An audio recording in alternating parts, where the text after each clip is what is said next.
Meus amigos, minhas amigas, família tricolor, confesso a vocês que eu já estava me conformando com 0-0. Você vê, boa noite, bom dia, não sei que hora você está vendo esse vídeo, boa tarde. Amigo São Paulino, amiga São Paulina, torcedores de outros clubes, bem-vindos.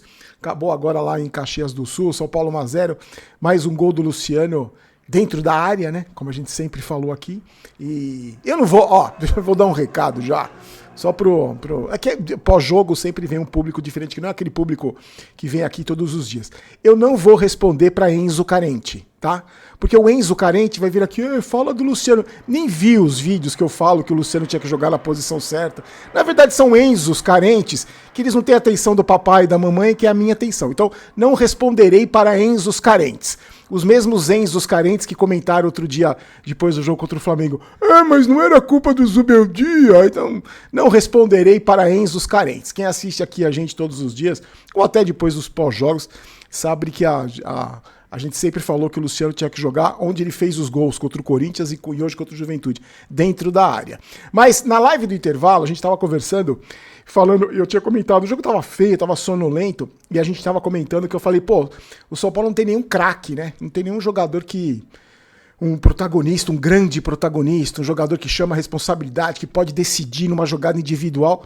E aí no segundo tempo, com as mudanças do Crespo, o Ferreira, que tá longe de ser um craque, fez uma jogada diferente naquele toque, naquela caneta ali, naquela bola no meio das pernas, e limpou uma bola que toca inteligentemente pro Marcos Antônio, que mais inteligente ainda toca pro Luciano dentro da pequena área, que faz 1-0 pro São Paulo. Eu acho o seguinte, gente, precisava ganhar de qualquer jeito. O São Paulo enfrentou o pior time, a pior defesa da Série A, a pior defesa da Série B, a pior defesa da Série C e a pior defesa da Série D.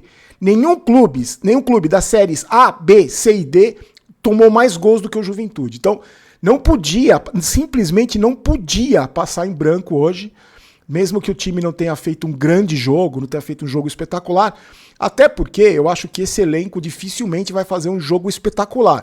Pode fazer como fez contra o Corinthians, que não foi espetacular, mas foi um grande jogo, porque tinha lá 50 mil empurrando, clássico e tudo, mas quando pegar adversários mais assim, fora de casa, vai ser muito difícil com esse elenco do São Paulo, que não é brilhante, tá longe de ser brilhante, sem os craques ou os medalhões, tudo machucado, vai ser difícil fazer um jogo brilhante e espetacular. Mas hoje precisava vencer, porque no final de semana tem o Fluminense, depois já tem Copa do Brasil. Se você entra na Copa do Brasil para disputar o primeiro jogo, ou a Libertadores, que é agora em agosto, com o time na zona de rebaixamento, ou perto da zona de rebaixamento, é um inferno, gente, é um inferno. Você não consegue focar nenhuma coisa e nem outra. E aí hoje era fundamental ganhar do Juventude, o São Paulo não pode mais perder pontos para times que estão na parte de baixo da tabela. Você concorda comigo? Você vê, o Sport aí, que é o saco de pancada do campeonato, o São Paulo não conseguiu ganhar dentro de casa. Então o São Paulo teve dificuldades com os times da parte de baixo da tabela e com certeza vai ter dificuldade com os times da parte de cima da tabela. Então hoje ganhar era fundamental. O São Paulo precisava ganhar e conseguir o resultado, porque para mim hoje, sinceramente, gente, valia muito mais os 3 pontos do que espetáculo, porque eu também... A gente já conversou aqui várias vezes, eu tenho certeza que você, como eu também. A gente não tá esperando espetáculo. Eu não espero espetáculo, que o São Paulo vai fazer grandes apresentações, monumentais apresentações. Não. Eu, sinceramente, torço o máximo possível para ir o mais longe possível nas Copas. E o Campeonato Brasileiro ali, se ficar em 10º lugar, se ficar na primeira página da tabela, eu já vou ficar aliviado, não contente, né? Porque é humilhante demais você comemorar o São Paulo estar na primeira página da tabela. O São Paulo está brigando por títulos pela tradição que tem. Mas, infelizmente, nessa gestão Casares, os campeonatos brasileiros que a gente disputa são vergonhosos. E esse ainda está sendo mais um, né? Aos poucos, o São Paulo está se afastando um pouco mais da zona de rebaixamento, e mesmo sem jogar um grande futebol. Vamos lá, meus amigos, vamos falar com calma sobre o jogo. Vou pedir para você já se inscrever no canal, para você concorrer aos presentes aqui, né, que a gente vai presentear os amigos quando a gente chegar a 554 mil inscritos no canal Barolo Vídeos ou 174 mil no canal Barolo Jogos. Vai essa camiseta aqui de manga longa oficial, essa camiseta da KTO e esse bonezinho do São Paulo para você que se inscreve, que comenta. Amanhã vai ter comentando comentário já, tá? Para você, já pode deixar seu comentário aí, o que você achou de tudo, do jogo, das alterações do Crespo, do Luciano, do próprio trabalho do Crespo. E eu vou mandar um abraço para os amigos do Pix, tá? O Thiago Baroni, Rodolfo Ribeiro e o Pedro Henrique Arruda, que fizeram, contribuíram com o Pix pra gente. Se você quiser contribuir, tá aí o Pix. E a gente também tem o nosso Apoia-se, tá? Eu faço questão de dizer o nome das pessoas aqui, porque que colaboram com a gente, que fazem essa gentileza de... Ele tá me ligando. Faça essa gentileza de contribuir, que todo o dinheiro que a gente arrecada aqui é revertido pro próprio canal, tá? E deixa eu dar a dica da Golcase, hein? Vocês falaram, o pessoal tava falando, pô, Barolo, tem produtos novos da Golcase? Tem, ó, essas garrafas sensacionais que estão com preço, tiveram queda, redução de preço. E se você usar o cupom GOLBAROLO, você tem mais desconto ainda. Não só isso, né, gente? Tem vários outros produtos, mas eu fiz questão de mostrar esses lançamentos para vocês, porque essas garrafas térmicas são espetaculares. É a melhor garrafa térmica que tem. A Golcase tem uma qualidade absurda. Eu sempre falei isso para vocês. São produtos de ótima qualidade, mas não são só essas garrafas novas, esses lançamentos. Tem as várias outras, tem as capinhas de celular, tem mochila, tem mala agora. Pô, legal pra caramba. Tá sempre na descrição do vídeo. Os links da Golcase, nossos parceiros, estão sempre na descrição do vídeo, tá? O São Paulo entrou em campo com o Sabino no lugar do Alan Franco, porque o Alan Franco todo jogo sente cansaço, estão poupando um pouco o Alan Franco, né, que talvez ele seja o próximo, que esteja mais perto de se estrupiar aí e parar no Triângulo das Bermudas. Então o São Paulo começou com o Sabino, e aquilo que a gente previa, né, como o Enzo Dias perdeu muito peso, ele teve uma indisposição, ela perdeu muito peso, o Crespo começou com o Wendel na lateral esquerda. E aí, mesmo tirando esses dois jogadores, começou com basicamente o time que pegou o Bragantino e o time que pegou o Corinthians, né? Tirando o Oscar, que saiu, e o Sabino. E aí o São Paulo até que teve um começo de primeiro tempo, até os 20 minutos ali, razoável, até tentando se impor ali contra o time do Juventude, que é fraquíssimo, né? O time do Juventude é muito ruim, é muito fraco, tanto defensivamente quanto ofensivamente, um time inofensivo. O Rafael não pegou na bola, não fez.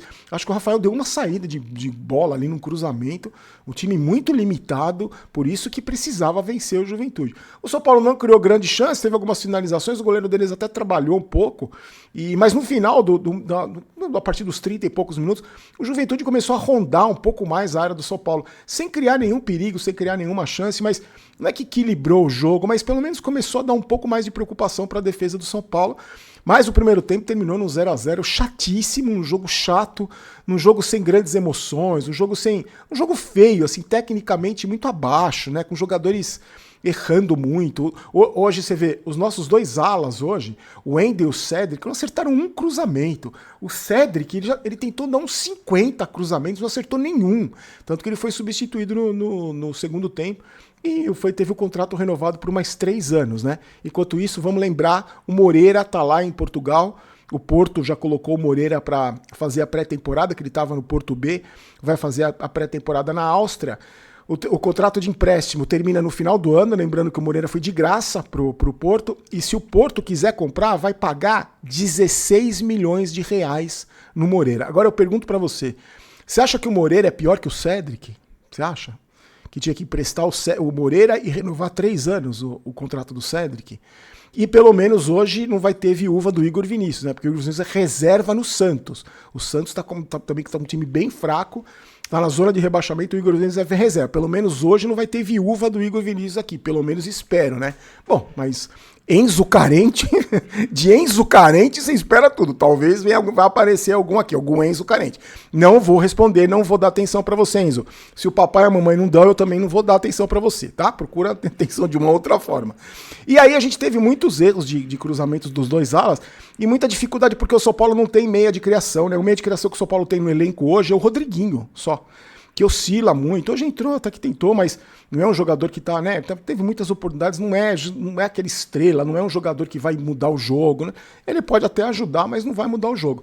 No segundo tempo, o panorama continuou o mesmo. O jogo até que foi mais movimentado no começo do segundo tempo, mas também sem grandes emoções, sem grandes oportunidades.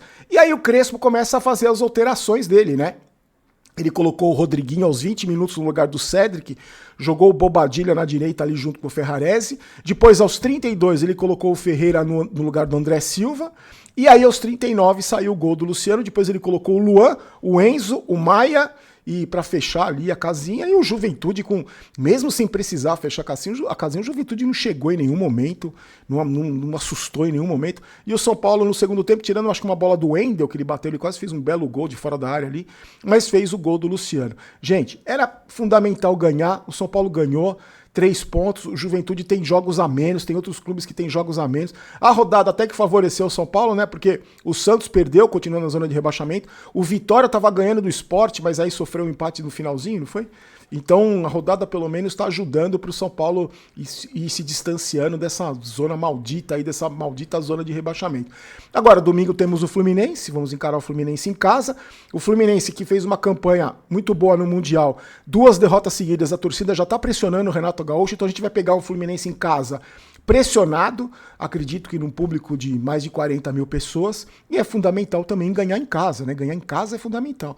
Ganhar fora de casa é ótimo, mas ganhar em casa é obrigação, contra o adversário que for, pra gente conseguir se distanciar, porque aí já tem Copa do Brasil na semana que vem, Copas, e aí quanto mais longe a gente estiver dessa zona do agrião lazarenta, melhor. Vamos lá para as notas. Já aproveita se você quiser, meu amigo, minha amiga, deixa aí a sua nota. Se você, se você não tiver com preguiça de fazer, que eu te conheço, você tem preguiça. A preguiça de escrever jogador por jogador, põe o melhor e o pior aí. Faz o melhor, fulano, o pior, fulano, do time do São Paulo, né? Vamos lá, o Rafael, gente, se eu fosse goleiro do São Paulo, se você fosse goleiro do São Paulo, era 1-0, porque a bola, o Juventude não acertou nenhuma finalização na direção do gol. Então eu vou deixar o Rafael sem nota. O Cédric, para mim, outra partida fraca do Cédric. Quando eu lembro que o Moreira foi custar 16 milhões para o Porto, já dá vontade de pular daqui do 7º andar. Nota 3 para o Cédric. O Arboleda, o Ferrarese e o Sabino, acho que fizeram uma partida ok, mas também jogaram contra o vento, né? O time do... Pô, aí no segundo tempo entrou o Nenê. Quando o cara falou, vai entrar o Nenê, eu falei, nossa, o filho do Nenê tá jogando, né? Aquele que jogou no São Paulo. Não, era ele mesmo. Eu achei que era o filho, o neto, mas era o Nenê mesmo. Então o Ferrarese, Arboleda e Sabino jogaram contra o vento, tiveram que marcar o Nenê também. Se eu fosse zagueiro, eu também marcaria o Nenê, com todo respeito. Então eu vou dar uma nota 5 para vocês. O Wendel também, o Wendel foi um pouco melhor que o Cédric, mas bem pouco melhor. Então se o Cédric tomou nota 3, o Wendel vai tomar uma nota 4. Aí o Marcos Antônio fez uma partida razoável, mas o toque que ele deu pro Luciano, ele podia ter enchido o pé ali, afundado a cabeça do goleiro na arquibancada, mandado a bola lá na arena do Grêmio. Mas tocou pro Luciano, então só por causa disso vai levar uma nota 6. O Bobadilha, acho que ele fez um bom primeiro tempo. Será que o Bobadilha achou a posição dele? A gente achou a posição onde o Bobadilha joga? Ele tem sido destaque, ele foi bem nos 3 jogos aí, contra o Bragantino, contra o Corinthians e hoje acho que ele foi bem, fez principalmente um bom primeiro tempo. Nota 7 pro Bobadilha. O Alisson nessa função de armador, é aquela função, aquele Alisson antes do Dorival, que a gente sabe que é limitadíssimo ali quando ele tem que criar jogada, quando ele tem que jogar mais na frente, quando ele não joga como primeiro volante. Então nota 4. Aí, quem mais? O André Silva, uma partida apagada, ele teve uma finalização no começo do jogo que a bola bateu no Wendel, o Wendel atrapalhou ele, mas abaixo, não participou muito pouco, e quando você tem um centroavante que não faz gol na pior defesa do campeonato, nota 3 pro André Silva. E o Luciano, 97 gols com a camisa do São Paulo, jogando onde ele tem que jogar, se bem que no meio campo ele flutuou mais, ele voltou um pouco mais para buscar o jogo, mas quando ele na hora importante ele estava dentro da pequena área para finalizar. É um jogador que é decisivo, continua sendo decisivo, e quando joga na posição certa, é talvez a nossa grande esperança de mudança de resultado do jogo seja o Luciano. E tem que aproveitar essa boa fase. 295 jogos com a camisa do São Paulo, 97 gols. Só que tomou um cartão amarelo besta aos 48 do segundo tempo. Esse tipo de comportamento precisa mudar no Luciano. Aí os caras que entraram, o Rodriguinho fica sem nota, o Luan, o Enzo e o Maia também, e o Ferreira, pela jogada do gol, pela tranquilidade que ele teve, vai ganhar uma nota 7, e o Luciano nota 9, nota 8, nota 9, porque nota 8 pelo gol, né, quem faz gol sempre leva nota 8, mas o gol, a importância do gol ganha um ponto, nota 9. E o Ferreira uma nota 7 também. O Crespo fez as mudanças que eu acho que, pelo menos, talvez até não tenha dado muito certo você ter colocado o Bobadilha na direita, que ele estava fazendo uma função importante no meio, mas ele não faz aquela troca 6 por meia dúzia, né? E quando tenta ganhar o jogo, mesmo fora de casa, ele mostrou isso, até contra o Flamengo ele mostrou quando ele colocou o Rian Francisco no segundo tempo. Mas, embora a escalação no começo do jogo tenha sido com 3 volantes. Mas contra o Bragantino ele tentou ganhar o jogo. Contra o Corinthians, lembra que a gente falou da alteração dele, que ele colocou o Ferreira no segundo tempo, mostrando pro Dorival que o São Paulo não estava lá para segurar o resultado. Então ele tem feito as alterações, ao meu ver, certas. Mas outro detalhe, é visível que o time melhorou com o Crespo. Com a saída do Zubeldia, o time melhorou. Tanto que tem aí 2 vitórias, engatou 2 vitórias, acho que não acontecia isso desde que eu era criança, que o São Paulo não engatava 2 vitórias seguidas no Campeonato Brasileiro. Então, o time, mesmo não apresentando futebol exuberante, que a gente vai falar, nossa, agora nós vamos ganhar tudo, vamos disputar a Champions League do ano que vem, não, mas pelo menos melhorou muito em relação ao que era o time do Zubeldia era inexistente, né? O time do Zubeldia não tinha nada, então o Crespo minimamente está fazendo com que o São Paulo crie um padrão de jogo nesse esquema com 3 zagueiros. Só que tem um detalhe, né, gente? Agora vão começar a desculpa do cansaço. Os caras tiveram 3 férias no ano, em janeiro, depois que eliminou pro Palmeiras também férias, agora férias, mas agora vai começar a Libertadores, Copa do Brasil, daqui a pouco vai começar a choradeira de cansaço. E ele tá jogando praticamente o mesmo time, já o terceiro jogo, o Bragantino, Corinthians e Juventude, o mesmo jogo. Então ele deve mudar, calculo que ele possa fazer algumas alterações para jogar em casa contra o Fluminense, porque na Copa do Brasil vai ter que ser com o time em peso para jogar o primeiro jogo, e o São Paulo vai pegar o Atlético Paranaense que vem mal na Série B. Bom, meus amigos, foi bom, o resultado foi ótimo, é isso que vale, os 3 pontos. Quero saber a sua opinião, deixe seu comentário aí, também quero saber o que você está achando do trabalho do Crespo, o que você está achando do Luciano. Deixe seu like, por favor, faça essa gentileza. E lembrando que somos patrocinados pela KTO, nossos parceiros. Primeiro comentário fixado, você clica, faz o seu cadastro, sempre com responsabilidade, sempre com inteligência, para você se divertir com apostas esportivas, não é para ficar rico nem pobre. Certo, meus amigos? Então, ó, fiquem com Deus. Espero vocês amanhã, 8 da noite. Amanhã tem QG Tricolor, amanhã eu não devo participar, porque eu tenho um médico amanhã, aqueles médicos que eu tô... Lembra que eu marquei uns exames há um tempo atrás? Agora os médicos estão todos pedindo novos exames. Então talvez eu não participe do QG, porque eu vou gravar o Comentando Comentários mais cedo, tá? Mas deixe seu comentário, deixe seu like e a gente se encontra amanhã, tá bom, meus amigos? Fiquem com Deus, forte abraço. Aqui não é Vai São Paulo, aqui é Vamos São Paulo. Não quero ter razão, quero ser campeão. Forte abraço, tchau.